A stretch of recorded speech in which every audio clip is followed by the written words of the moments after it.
A lot of old money advice sounds too simple at first. Use what you have. Fix it before you replace it. Cook at home. Keep cash aside. Avoid wasting food. Do not buy things just to impress people. To modern ears, it can sound basic, but for many of our grandparents, these were not cute little tips. They were survival strategies. They lived through recessions, shortages, layoffs, inflation, wars, hard seasons, and years when there was no app, credit card, or next-day delivery to rescue them from bad planning. So they learned how to stretch money. They learned how to make things last. They learned how to tell the difference between a want, a need, and a trap. And while the world has changed, many of those old money tricks still work today. Not because they are fancy, but because they are built on human behavior. In this video, we're looking at 20 money tricks our grandparents used that still work today, and why some of the oldest financial habits are still some of the smartest. 1. They paid themselves first, even if it was just a little. One of the simplest old school money habits was putting something aside before the money disappeared. It did not always look like a modern savings account. Sometimes it was cash in an envelope, sometimes it was coins in a jar. Sometimes it was money hidden in a drawer, a tin, a Bible, a coffee can, or a small box no one touched unless there was a real emergency. The amount was not always large. That was not the point. The point was building the habit of keeping something back. If a person waited until the end of the week to save whatever was left, there was often nothing left. So the trick was to remove the money first. Today, this is called automation. Sinking funds, emergency savings, or paying yourself first. But the idea is old. Save before life finds a reason to spend it. The lesson still works because money without a job usually disappears. When every dollar has a purpose, even a small income becomes easier to manage. 2. They used envelopes before budgeting apps existed. Before budgeting apps, spreadsheets, and bank dashboards, many households used envelopes. They divided cash into simple categories: rent, food, utilities, church, clothing, school, transportation, emergency money. When the food envelope was empty, that was the signal. No app notification was needed. You could physically see the limit. That made spending harder to ignore. This system worked because cash created friction. A person had to take money out, count it, and watch the envelope shrink. Today, most people use cards and phones, so spending feels less real, but the envelope idea still works, even digitally. You can create separate accounts, sub-savings buckets, prepaid cards, or budget categories for different purposes. The old lesson is that money is easier to control when it is separated. One big pile disappears quickly. Small labeled piles tell the truth. 3. They cooked what they had before buying more. Many older households did not decide dinner by asking, "What do we feel like eating?" They asked, "What do we already have?" That one question saved money. It turned leftovers into soup. It turned bones into broth. It turned stale bread into bread pudding, stuffing, crumbs, or toast. It turned extra vegetables into stew. It turned a small piece of meat into a full meal by adding beans, rice, potatoes, or noodles. This was not about being fancy. It was about refusing to waste food that had already been paid for. Today, food waste is still one of the quietest ways households lose money. Buying groceries and then throwing them away is like paying twice. Once at the store, and again when ordering takeout because nothing was planned. The old trick still works. Before shopping, look at what is already in the fridge, freezer, and pantry. Then build meals around that. The lesson: the cheapest meal is often the one you already bought. 4.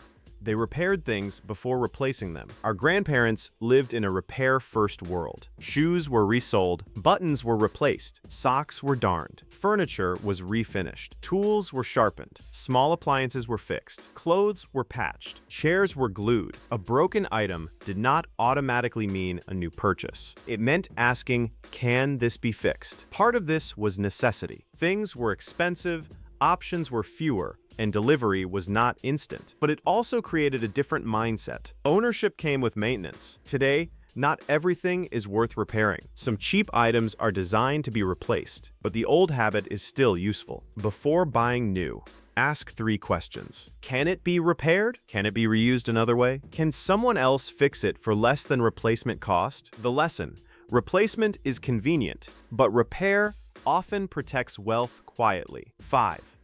They kept a pantry like a financial safety net. A stocked pantry was more than food storage. It was security. Flour, rice, beans, canned goods, oats, sugar, salt, coffee, potatoes, onions, preserves, and dried foods gave families breathing room. If work slowed down, if weather got bad, if prices rose, or if someone got sick, the household could still eat. This did not mean hoarding. It meant keeping practical basics on hand and rotating them. A pantry reduced panic buying. It made meals cheaper. It helped families avoid last-minute spending. Today, the idea still works. A small pantry of foods you actually use can protect you from price spikes, busy weeks, emergencies, and expensive convenience meals.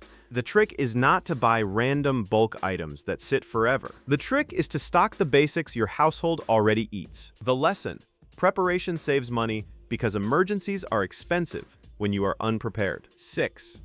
They bought used without shame. For many older generations, buying used was normal. Furniture, tools, clothes, cars, dishes, baby items, books, and equipment were often bought secondhand, borrowed, inherited, or passed down. There was less pressure to make everything look brand new. People cared more about whether something worked. A used table could still hold dinner. A secondhand coat could still keep you warm. A repaired bicycle could still get someone to work. Today, buying used has become easier than ever through thrift stores, estate sales, garage sales, consignment shops, and online marketplaces. But many people still overspend because they feel pressure to buy new. The old trick is to separate usefulness from status. If the used version solves the same problem for less money, the savings can go towards something more important. The lesson: new is not always better. Sometimes new is just more expensive. 7.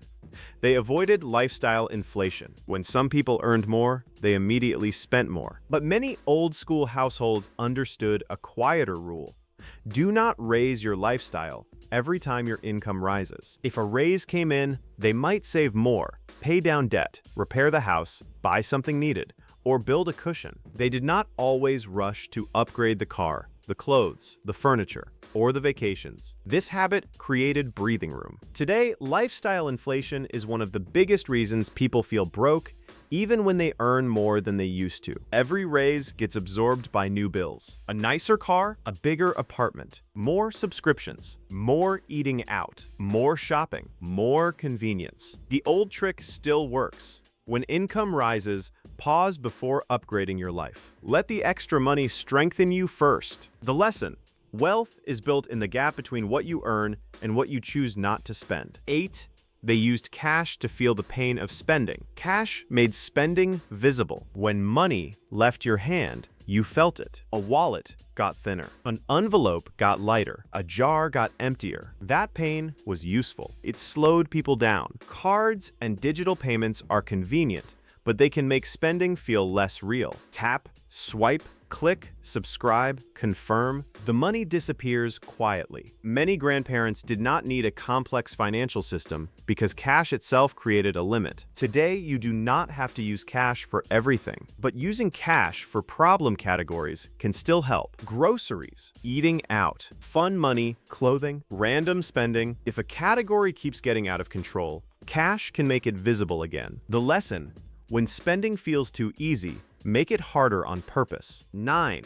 They made gifts instead of buying everything. Gift giving did not always mean going to a store and spending money. People made quilts, baked goods, preserves, knitted items, repaired objects, handwritten letters, photo albums, wooden toys, meals, and practical handmade gifts. The value was not only in the price, it was in the thought, time, and usefulness. Today, gift spending can quietly drain a budget. Birthdays, holidays, weddings, baby showers, graduations, and office events can pile up fast. The old trick is not to become cheap or thoughtless. It is to become intentional. A homemade meal, framed photo, useful service, batch of baked goods, handwritten note, or carefully chosen secondhand treasure can sometimes mean more than an expensive last-minute purchase. The lesson: Generosity does not have to mean overspending. A meaningful gift is not always a costly one. 10. They shared and borrowed within the community. Not every household needed to own every item. Neighbors borrowed tools, ladders, sewing machines, cooking equipment, books, recipes, wagons, and sometimes even labor. One person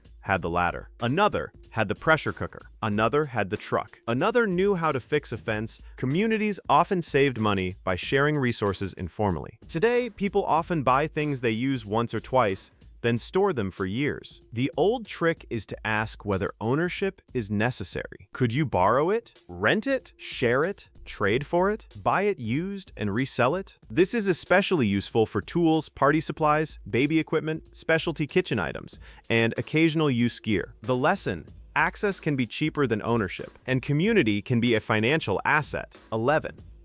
They kept clothes longer by caring for them. Old-school households often treated clothing as something to maintain. Clothes were washed carefully, air-dried, brushed, mended, folded, ironed, and stored properly. Shoes were polished. Coats were hung up. Work clothes were separated from good clothes. Children wore hand-me-downs. Special clothes were saved for special occasions. Today, cheap clothing makes it easy to replace items quickly, but that can create a constant spending cycle. The old trick is to buy fewer things and care for them better. Wash in ways that preserve fabric. Repair small problems early. Protect shoes. Store seasonal clothing properly. Avoid buying clothes for imaginary lifestyles. The lesson: taking care of what you own is a form of saving money. Every item that lasts longer delays the next purchase. 12. They reused containers, jars, bags, and scraps. Before disposable everything became normal, people reused what they had. Glass jars became storage. Coffee cans held nails. Fabric scraps became quilts, patches, cleaning cloths, or stuffing. Leftover wood became repairs. Paper bags were saved. String was kept. Food scraps became broth, compost, or animal feed. Some of this sounds extreme today, but the principle is useful. Waste is often hidden spending. When you throw something away and then buy another item to do the same job, money leaks out quietly. Today, reusing everything is not always practical, but reusing useful things can still reduce spending. Jars, containers, bags, boxes, fabric, old towels, and basic materials can often serve another purpose. The lesson: before you throw something away, ask whether it still has a job left to do. 13. They planned purchases around seasons. Older households paid attention to timing. They bought winter clothes after winter. They stocked up on food when it was in season. They bought school supplies during back-to-school sales. They purchased tools, furniture, or household goods when prices were lower. They canned fruits and vegetables when harvests were abundant. This was not about chasing every sale. It was about understanding cycles. Today, seasonal buying still works. Certain items are predictably cheaper at certain times of year. Holiday items drop after holidays. Patio furniture drops after summer. Winter coats drop near spring. Cars, appliances, electronics, and household goods often have sales cycles. The old trick is to plan ahead so you are not forced to buy at the worst possible moment. The lesson: urgency is expensive, planning gives you options. 14. They stretched expensive ingredients. Many old recipes were designed around one simple idea: make expensive ingredients go further. Meat was stretched with beans, rice, potatoes, noodles, bread, vegetables, dumplings, or gravy. Cheese was used for flavor, not as the whole meal. Leftovers became casseroles, soups, stews, hash, pies, sandwiches, or fried rice. This was not just frugality, it was strategy. The most expensive part of a meal did not have to dominate the plate. Today, grocery prices can make this old trick very useful. Instead of building every meal around the most expensive ingredient, build meals around filling, lower-cost staples, and use costly items carefully. The lesson: the goal is not to eat poorly. The goal is to make good food stretch without wasting money. 15. They avoided debt for things that lost value quickly. Many grandparents were cautious about debt. Some avoided it almost completely. Others used it only for major purchases, like a home, land, or a necessary vehicle, but they were often wary of borrowing money for things that disappeared, broke, or lost value quickly. This mindset came from hard experience. Debt could limit freedom. A payment due every month could turn a temporary purchase into long-term pressure. Today, debt is easier to access than ever. Credit cards, financing plans, buy now, pay later offers, and personal loans can make purchases feel painless at first, but the old warning still matters. If the thing loses value quickly and the payment lasts longer than the excitement, be careful. The lesson: debt can make today easier while making tomorrow tighter. 16. They turned leftovers into tomorrow's lunch. Leftovers were not a disappointment. They were part of the plan. A roast became sandwiches. Rice became fried rice. Vegetables became soup. Beans became another meal. Bread became crumbs or pudding. Dinner became lunch. This saved money in two ways. First, it reduced waste. Second, it prevented buying another meal the next day. Today, lunches, snacks, takeout, and convenience food can quietly consume a huge part of a budget. The old trick is to cook with the next meal in mind. Make enough to reuse. Pack leftovers before they disappear. Turn small portions into planned meals. The lesson: leftovers are not scraps. They are prepaid food. 17.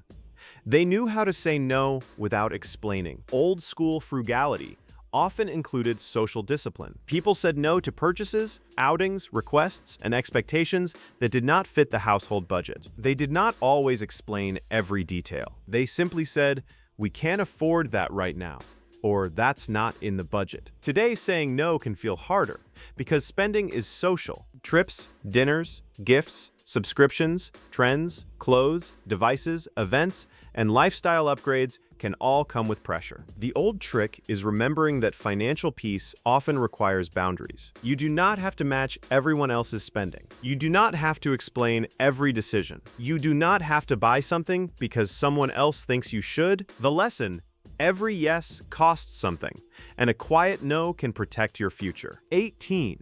They used windfalls carefully. When extra money came in, many older households were careful with it. A bonus, tax refund, overtime check, gift, insurance payment, or unexpected cash was not automatically treated as spending money. It might go toward debt, repairs, savings, winter supplies, school clothes, a needed appliance, medical bills, a larger goal. Today, windfalls can disappear quickly because they feel separate from normal income. People mentally label them as extra, but the old school trick is to give unexpected money a job before emotions spend it. Use part for relief if needed. Use part for enjoyment if possible, but send part towards stability. The lesson: extra money can create momentum, but only if it is not wasted before it has a purpose. 19.